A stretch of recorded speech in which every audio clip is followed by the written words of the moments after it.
Бәріңе сәлем достар, мен бүгін көпшіліктің көкейінде жүрген сұраққа жауап беретін боламын. Аз ақшаға қандай жақсы трендтегі смартфондарды сатып алуға болады?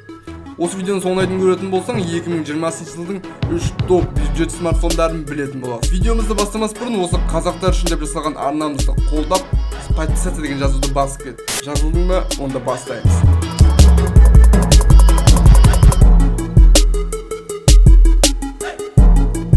Алғашқысы Xiaomi Redmi Note 8 Pro.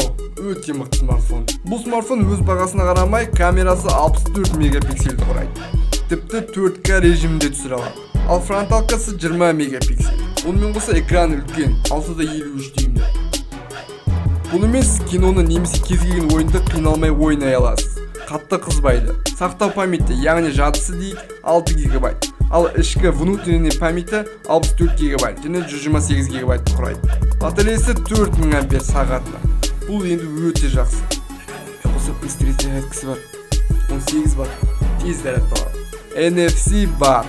Бағасы Қазақстан нарығында шамамен 80 мыңды құрайды. Қой басын жасеме, қой таста керек емес. Note 8 Pro мықты смартфон әрине, бірақ оған да қарсылас бола алатындар бар. Realme X. Бұл смартфонның оперативный памяти, яғни жадысы 4 немесе 8 гигабайтты құрайды. Ал данныйларды сақтау үшін 64 немесе 128 немесе 256 гигабайтта болады. Егер гаджетіңіз жұмыс уақытында өшіп қалса, оны тез зарядтап алуға мүмкіндігіңіз бар. Камерасы да барлығы жақсы. Фронталкасы жоғарыдан ашылады. 48 мегапиксельді бола тұра өте жақсы түсіреді. Смартфон күндіз не түнге қарамай басқа қымбат смартфондармен қатар тең түсіреді. Бұл смартфонның батареясы 3700 ампер жас. Бұл дегеніміз бір кешкі уақытқа дейін шыдап қалар. Realme X-тің Қазақстан нарығындағы бағасы шамамен 70 мыңдай. Және біздің бюджет смартфондарымыздың үштігіне кірген Mi A3. Смартфон 6 дюймді экранға ие болып отыр. Түсірілген сурет өте жақсы шығады. Телефонға Sony'дің 48 мегапиксельдік камерасы қойылған. Бұл A3 смартфоны күндіз де түнде де түсірілген таза керемет суреттерінің арқасында көпшілік қолданушыларды қуантып отыр.